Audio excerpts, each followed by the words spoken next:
അടുത്ത പോർട്ട് എത്താറായി. അപ്പോൾ മാക്സും എലീനയും നോക്കുമ്പോൾ ദൂരെ പോർട്ടിൽ ഇഷ്ടം പോലെ പോലീസ് വണ്ടി വന്ന് കിടക്കുന്നുണ്ട്. അപ്പോൾ അതിൻ്റെ ലൈറ്റ്സ് ദൂരെ നിന്നിങ്ങനെ കാണാം.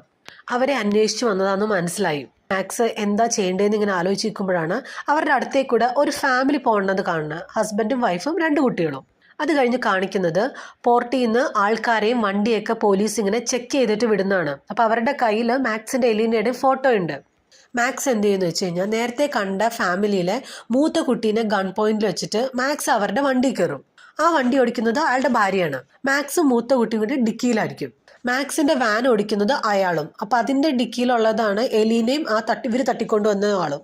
എന്തെങ്കിലും കാരണവശാൽ പോലീസിന് സംശയം തോന്നിയാൽ ഇവരെ കൊല്ലുന്നു പറഞ്ഞാണ് മാക്സ്. പോലീസ് ഓരോ വണ്ടിയായിട്ട് ചെക്ക് ചെയ്തിട്ട് ഇയാളുടെ അടുത്തെത്താണ്. അപ്പോൾ ഇയാളെ കാണുമ്പോൾ അവർക്ക് എന്തൊരു വെപ്രാളം ഉള്ളതുപോലെ. അപ്പോൾ പോലീസിനാകെ സംശയവും. അയാളോട് വാനിൻ്റെ ബാക്ക് സൈഡ് തുറക്കാൻ പറയും. അതിലെന്താ സാധനം എന്ന് ചോദിക്കുമ്പോൾ അയാൾ പറയും അത് ബാത്ത് ടബ്ബാന്ന്. അപ്പോൾ പോലീസിന് എന്തോ ഒരു സംശയം പറയും, ഞങ്ങൾക്ക് വണ്ടി ഒന്ന് ചെക്ക് ചെയ്യണമെന്ന് പറയും. വണ്ടി തുറന്ന് ചെക്ക് ചെയ്ത് കഴിഞ്ഞാൽ എലീനേനെ ആ കുട്ടിയെ കാണാൻ പറ്റും. ഇയാളിങ്ങനെ സംശയിച്ച് നിൽക്കുമ്പോഴേക്കും ഒരു സീനിയർ ഓഫീസർ വരും. അപ്പോൾ ഇയാൾ സീനിയർ ഓഫീസറോട് പറയും, ഞാൻ ആദ്യമായിട്ടാണ് ഇത്രയും പോലീസുകാരെയും അതുപോലെ തോക്കൊക്കെ ചൂണ്ടി ഇങ്ങനെ ചെക്ക് ചെയ്യണത് കാണുന്നത്. അപ്പം അതിൻ്റെ ഒരു ടെൻഷൻ എനിക്കുണ്ടെന്ന് പറയും. സീനിയർ ഓഫീസർക്ക് ഇയാളെ കണ്ടപ്പോൾ ഒരു പാവം തോന്നും. അയാൾ പറയും കുഴപ്പമില്ല പൊക്കോളാൻ പറയാണ്. അങ്ങനെ കഷ്ടിച്ച് രക്ഷപ്പെട്ടു. കുറച്ച് ദൂരം ചെന്നിട്ട് ഇവരുടെ കയ്യിൽ നിന്ന് ഫോണെല്ലാം മേടിച്ചിട്ട് മാക്സ് അവരോട് പൊക്കോളാൻ പറയും. അത് കഴിഞ്ഞ് മാക്സ് പുതിയ ഫോണിൽ നിന്ന് ആ ഡോക്ടർക്ക് മെസ്സേജ് അയക്കുകയാണ്, ഇതുപോലെ ഞങ്ങൾ ബോർഡർ ക്രോസ് ചെയ്തു എന്നും പറഞ്ഞ്. കുറച്ച് ദൂരം കൂടെ പോയതിന് ശേഷം വണ്ടി നിർത്തിയിട്ട് അവർ ആ പെൺകുട്ടിയെ പുറത്തേക്ക് ഇറക്കാണ്, ബാത്റൂമിലൊക്കെ പോകാൻ വേണ്ടിയിട്ട്. അപ്പോൾ ആ പെൺകുട്ടി പറയാണ്, നിങ്ങൾ എന്തിനാണ് എന്നെ തട്ടിക്കൊണ്ടുവന്നത്? നിങ്ങൾക്ക് എന്ത് വേണമെങ്കിലും എൻ്റെ അമ്മ തന്നോളൂന്ന്. മാക്സ് ചോദിക്കും, അമ്മയോ? അപ്പോൾ ആ പെൺകുട്ടി അതെ, സോഫി ടൈസൺ.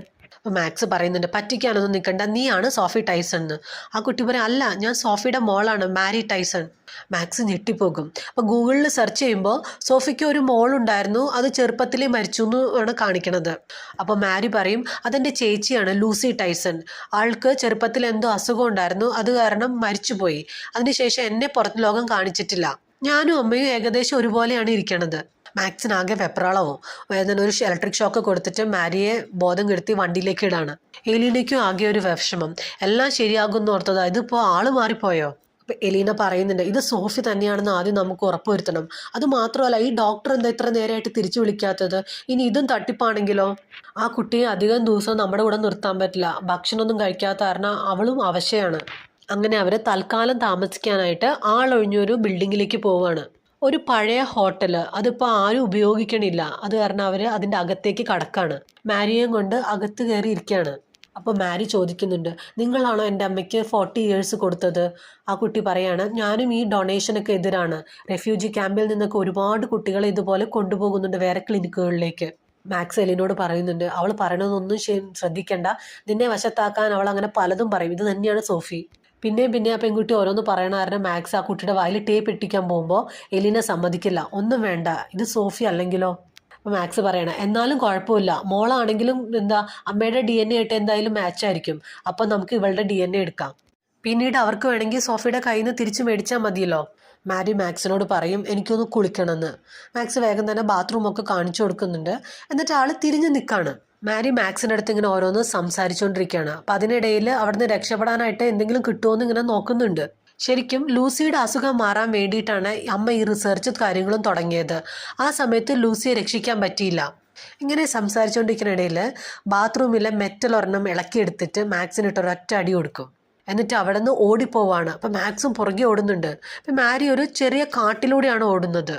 അതിലൂടെ കുറച്ച് ദൂരം നടക്കുമ്പോൾ ഒരു ചെറിയ തോട് പോലെ കാണുന്നുണ്ട്. വേഗം അവിടേക്ക് ഇറങ്ങാണ്. ഇതിനിടയിൽ കായനെ ഫോണിൽ വിളിക്കുന്നുണ്ട്. കായ അപ്പുറത്ത് ഫോൺ എടുക്കും, പക്ഷെ സംസാരിക്കുന്നതിന് മുമ്പ് ഈ ഫോൺ വെള്ളത്തിലേക്ക് വീണു. അതെടുക്കാൻ വേണ്ടി കുറച്ചും കൂടെ മുമ്പിലേക്ക് നീങ്ങുമ്പോൾ അതൊരു ചതുപ്പ് സ്ഥലമായിരിക്കും. ചെടിയിലേക്ക് ഇങ്ങനെ മാരി താണു പോവാണ്. അപ്പോഴേക്കും എലീന ഓടി വന്ന് ഒരു നീളമുള്ള കോലിട്ടിട്ട് കൊടുത്തിട്ട് രക്ഷിക്കും.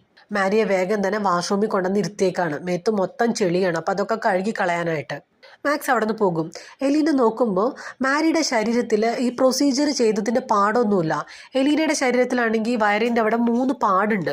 ഇത് സോഫി അല്ല എന്ന് എലീനയ്ക്ക് മനസ്സിലാവും. വേഗം തന്നെ മാക്സിൻ്റെ അടുത്തുനിന്ന് പറയാണ് ഇത് സോഫി അല്ല, കാരണം ഈ കുട്ടിയുടെ മേത്ത് ആ പ്രൊസീജിയർ ചെയ്തതിൻ്റെ പാടൊന്നുമില്ലാന്ന്. അപ്പോൾ മാക്സ് പറയുന്നുണ്ട് അതിന് സ്കിന്ന് യങ് ആവുമ്പോൾ ആ പാടുകളൊക്കെ തന്നെ പോകും, അതിനെക്കുറിച്ച് പിന്നെ കൂടുതൽ ആലോചിക്കേണ്ട. ഇത് സോഫി ആണെങ്കിലും മാരി ആണെങ്കിലും ആരായാലും നമ്മൾ ഈ കുട്ടിയുടെ DNA മാച്ച് ആവുമെങ്കിൽ അത് എടുക്കാൻ പോവാണ്. അപ്പോഴേക്കും കായ്ക്ക് ഇവരുടെ ലൊക്കേഷൻ കിട്ടും. എല്ലാവരും കൂടി ഇവിടേക്ക് വരികയാണ്. ഒരു തോക്ക് ലോഡാവുന്ന ഒച്ചയായിട്ടാണ് മാക്സ് എലീനയും കണ്ണു തുറക്കുന്നത്. നോക്കുമ്പോൾ അത് ആദം ഗ്രൂപ്പിൻ്റെ ആൾക്കാരായിരിക്കും. അവരുടെ കയ്യിൽ മാരി ഉണ്ട്. മാക്സ് പറയും അവളെ കൊല്ലരുതെന്ന്. അപ്പോൾ ആ ലേഡി പറയുന്നുണ്ട് ഞങ്ങൾക്ക് ഇവളെ വേണ്ട, ഞങ്ങൾക്ക് വേണ്ടത് സോഫീനെയാണ്. അപ്പോഴാണ് മാക്സിന് ഉറപ്പാവണത് ഇത് സോഫി അല്ലാന്ന്. മാക്സ് പറയുന്നുണ്ട് ഞങ്ങളെ ഫോഴ്സ് ചെയ്ത് ഡൊണേറ്റ് ചെയ്യിപ്പിച്ചതാണെന്ന്. അപ്പോൾ ആ ലേഡി ചോദിക്കുന്നുണ്ട് നീ എന്താ വിചാരിച്ചത്, ഇതെല്ലാം ഒരു കോയിൻസിഡൻ്റ് ആണെന്നാണോ? അവർ പറയാണ് സോഫിക്ക് മാച്ച് ആയിട്ടുള്ള DNA ആണ് എലീനയുടേത്. അതിന് വേണ്ടിയിട്ടാണ് അന്ന് ക്യാൻവാസ് ചെയ്യാനായിട്ട് മാക്സിനെ വിട്ടത്. പക്ഷേ അവർ തമ്മിൽ ഇഷ്ടമായി കല്യാണമൊക്കെ കഴിച്ചു. എലീനെ കൂടാതെ സോഫിക്ക് മാച്ചായിട്ട് വേറൊരു ഡോണറും കൂടി ഉണ്ടായിരുന്നു. കുറച്ച് നാൾ മുമ്പ് അവരൊരു അപകടത്തിൽ മരിച്ചപ്പോൾ പിന്നെ എലീന മാത്രമായി. ബാങ്കിൽ നിന്ന് ലോൺ കിട്ടാൻ താമസം വന്നതും അങ്ങനെ ലോൺ കിട്ടണമെങ്കിൽ കൊളാട്രലായിട്ട് ലൈഫ് ടൈം വയ്ക്കണം എന്ന് പറഞ്ഞതൊക്കെ കോയിൻസിഡൻസ് ആണെന്നാണോ വിചാരിച്ചേ? ആ അപ്പാർട്ട്മെന്റിന് കാൻഡിൽസിൽ നിന്ന് തീ കത്തിന്നാണോ വിചാരിച്ചത്? അതെല്ലാം സോഫിയുടെ പണിയാണ്. ഇതെല്ലാം കേട്ടിട്ട് മാക്സും എലീനയും അന്തം വിട്ട് നിൽക്കാണ്. അവരെ എലീനയുടെ കയ്യിൽ തോക്ക് കൊടുത്തിട്ട് മാരിയെ ഷൂട്ട് ചെയ്യാൻ പറയും. എന്തായാലും നിങ്ങൾ കുട്ടിയുടെ 40 years എടുക്കാൻ പോവാണ്. പക്ഷേ എലീനയ്ക്ക് അത് പറ്റില്ല. എലീന ഗണ്ണ് താഴെ വെക്കാണ്. അപ്പോഴേക്കും മാക്സിന്റെ മൊബൈലിൽ ഡോക്ടറുടെ മെസ്സേജ് വരാണ് ക്ലിനിക്കിന്റെ ലൊക്കേഷൻ അയച്ചുകൊണ്ട് 6 മണിക്കൂറിനുള്ളിൽ അവിടെ എത്തണം, അല്ലെങ്കിൽ ആ എഗ്രിമെന്റ് ക്യാൻസൽ ആയി പോകും. ആദം ഗ്രൂപ്പിന്റെ ലീഡർ മാക്സിനോട് പറയും സോഫിയെ വിളിക്കാൻ. അവരുടെ പ്ലാൻ എന്താണെന്ന് വെച്ചാൽ സോഫിയെ ഒറ്റയ്ക്ക് ഇങ്ങോട്ട് വരുത്തണം. സോഫി ഇല്ലാതായി കഴിഞ്ഞാൽ പ്രൊജക്റ്റും ഇല്ലാതാവുമല്ലോ. കുറച്ച് നേരം കഴിയുമ്പോഴേക്കും സോഫിയുടെ ആൾക്കാർ പുറത്തെത്തും. മാക്സ് പുറത്തിറങ്ങിയിട്ട് പറയാണ് എനിക്ക് സോഫിയോട് സംസാരിക്കണം. മാരി ഇപ്പോഴും ജീവനോടെയുണ്ട്. എനിക്ക് എന്തെങ്കിലും സംഭവിച്ചാൽ അകത്ത് എൻ്റെ ഭാര്യയുണ്ട്, അവൾ മാരിയെ കൊല്ലും. സോഫി കാറിൽ നിന്ന് പുറത്തേക്ക് ഇറങ്ങാണ്. ഇപ്പോൾ ആൾ നല്ല ചെറുപ്പക്കാരിയായിട്ടുണ്ട്. സോഫി മാക്സിനോട് പറയണം നിനക്ക് ഞാൻ എത്ര പൈസ വേണമെങ്കിലും തരാം, അതുകൊണ്ട് നിനക്ക് ന്യൂ ലൈഫ് സ്റ്റാർട്ട് ചെയ്യാം, അല്ലെങ്കിൽ നിങ്ങൾക്ക് വേറെ ഡോണറെ കണ്ടുപിടിക്കാം. മാക്സ് പറയും പറ്റില്ല, എലീനയുടെ കയ്യിൽ നിന്ന് നിങ്ങൾ എടുത്ത 40 years എനിക്ക് തിരിച്ചു തരണം. സോഫിയുടെ അടുത്ത് സംസാരിക്കാനുണ്ടെന്നും പറഞ്ഞ് അകത്തേക്ക് വിളിക്കുകയാണ്. അപ്പോൾ സോഫി മാക്സിൻ്റെ കൂടെ പോകാൻ നിൽക്കുകയാണ്. കായ പെട്ടെന്ന് ചോദിക്കുകയാണ് നിങ്ങളോട് ആരാ പറഞ്ഞ സോഫി ഇന്ന് ഇവിടെ വരുന്നത്? മാക്സിന് പെട്ടെന്നൊന്നും പറയാൻ കിട്ടില്ല. കായയ്ക്ക് മനസ്സിലാവുന്നൊരു ട്രാപ്പാണെന്ന്. പെട്ടെന്ന് നൊവാക്ക് സോഫിയെ ഷൂട്ട് ചെയ്യാണ്. കായ വേഗം തന്നെ നൊവാക്കിനെ ഷൂട്ട് ചെയ്യും. ഈ നൊവാക്ക് ആദം ഗ്രൂപ്പിൻ്റെ ആളായിരുന്നു. 2 കൂട്ടരും അങ്ങോട്ടും ഇങ്ങോട്ടും ഷൂട്ട് ചെയ്തുകൊണ്ടിരിക്കുകയാണ്. ഇതിനിടയിൽ ആദം ഗ്രൂപ്പിൻ്റെ ലീഡറും മരിക്കുന്നുണ്ട്. മാക്സ് ഒരു വിധത്തിൽ അകത്ത് ചെന്നിട്ട് എലീനയും മാരിയെയും കൂട്ടി അവിടെ നിന്ന് പോവുകയാണ്. വണ്ടിയിൽ കയറുന്നതിന് മുമ്പ് മാരിയുടെ കയ്യിലൊരു തോക്കുണ്ടാവും. അത് വെച്ച് എലീനയെ ഷൂട്ട് ചെയ്യാൻ നോക്കും. പക്ഷെ അതിൽ ബുള്ളറ്റ് ഉണ്ടായിരുന്നില്ല. ദേഷ്യം വന്ന എലീന മാരിയെ അടിച്ച് ബോധം കെടുത്താണ്. എന്നിട്ട് അവർ ബാക്ക് ഡോറിൽ കൂടി രക്ഷപ്പെട്ടു പോവാണ്. അപ്പോൾ ഫോണിൽ ഈ ഡോക്ടർ അയച്ചെന്ന ലൊക്കേഷൻ നോക്കിക്കൊണ്ടാണ് പോണത്. ഇപ്രാവശ്യം മാരിയെ കണ്ടപ്പോൾ മാക്സിനൊരു മനമാറ്റം. മാക്സ് പറയുന്നത് ഇവള് സോഫി അല്ലല്ലോ, അതുകൊണ്ട് നമുക്ക് ഇവളെ വെറുതെ വിടാം, വേറെ എന്തെങ്കിലും വഴി നമുക്ക് കണ്ടുപിടിക്കാം. ഇപ്രാവശ്യം എലീന സമ്മതിക്കില്ല. അവർ ഇത്രയൊക്കെ കാണിച്ചതല്ലേ, അതുമല്ല അവൾ എന്നെ കൊല്ലാൻ നോക്കിയതാ. മാക്സ് പറയും നമുക്ക് ഇവിടെ ഏതെങ്കിലും ഒരു ഹോസ്പിറ്റലിൽ എത്തിക്കാം. എലീന വേഗം തന്നെ വണ്ടി നിർത്തിയിട്ട് അപ്പോൾ അതിലൊരു കത്തി ഉണ്ടാകും, അത് സ്വന്തം കഴുത്തിൽ വെച്ചിട്ട് മാക്സിനോട് പറയും പുറത്തേക്ക് ഇറങ്ങാൻ. മാക്സ് വണ്ടിയിൽ നിന്ന് ഇറങ്ങും. എലീന വണ്ടി ഓടിച്ചിട്ട് ഒരു ഇടിഞ്ഞു പൊളിഞ്ഞ കെട്ടിടത്തിന് മുമ്പിൽ എത്താണ്. വണ്ടിയുടെ ഹെഡ്ലൈറ്റൊക്കെ ഓൺ ചെയ്ത് വെച്ചിട്ടുണ്ട്. ചുറ്റും നോക്കുമ്പോൾ ഒരു മനുഷ്യനില്ല. ആളിങ്ങനെ സംശയിച്ച് നിൽക്കാണ്. അപ്പോഴേക്കും 2-3 ട്രക്കുകൾ വരണമാണ്. അത് ഇനി ഡോക്ടർ ഇറങ്ങാണ്. ഈ ട്രക്കിൻ്റെ ഉള്ളിലാണ് ഈ പ്രൊസീജിയറൊക്കെ ചെയ്യുന്നത്. അവർ മാരിയെ പിടിച്ചു വലിച്ചു കൊണ്ടുപോവാണ്. എന്നിട്ട് ഒരു ഇഞ്ചക്ഷൻ ചെയ്യുന്നുണ്ട്. പിന്നെ കാണിക്കുന്നത് മാക്സിനാണ്. മാക്സ് റോഡിൽ കൂടി ഇങ്ങനെ നടക്കാണ്. ആൾക്ക് ഇത്രയും നാളും ചെയ്തത് വലിയൊരു തെറ്റാണെന്ന് ഇപ്പോൾ ഒരു തോന്നലുണ്ട്. അപ്പോഴാണ് ഒരു വണ്ടിയിൽ കുട്ടികൾ മുതൽ വലിയ ആൾക്കാരെ വരെ ഒരു റെഫ്യൂജി ക്യാമ്പിൽ നിന്ന് ഇങ്ങനെ കൊണ്ടുപോകണം കാണുന്നത്. എല്ലാവരെയും ഈ ഡോക്ടറുടെ അടുത്തേക്കാണ് കൊണ്ടുവരുന്നത്.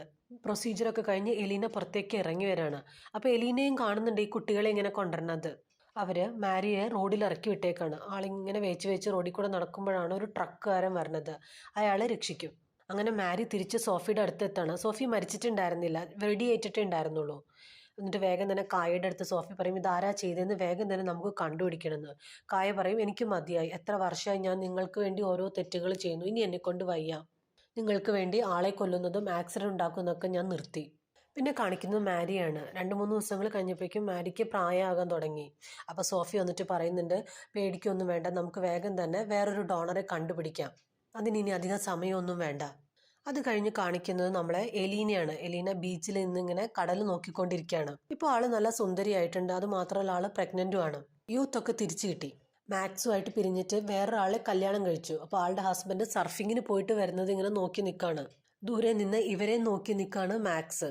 അപ്പോൾ രണ്ടുപേരും അങ്ങോട്ടും ഇങ്ങോട്ടും കാണുന്നുണ്ട്. മാക്സ് ഇപ്പോൾ പഴയ ആളൊന്നുമല്ല. അന്ന് ആദം ഗ്രൂപ്പിന്റെ ലീഡർ മരിച്ചപ്പോൾ ഇപ്പോൾ മാക്സ് ആണ് അവരുടെ ലീഡർ. അവരോടൊപ്പം ചേർന്ന് ഈ ഡൊണേഷൻ ചെയ്യുന്നവരെ കണ്ടുപിടിക്കാൻ പോകുന്നതും കാണിച്ചാണ് ഈ സിനിമ അവസാനിപ്പിക്കുന്നത്. എല്ലാവർക്കും സിനിമ ഇഷ്ടമായെന്ന് വിചാരിക്കുന്നു. അടുത്ത മൂവിയുമായി വേറെ വീഡിയോയിൽ കാണാം.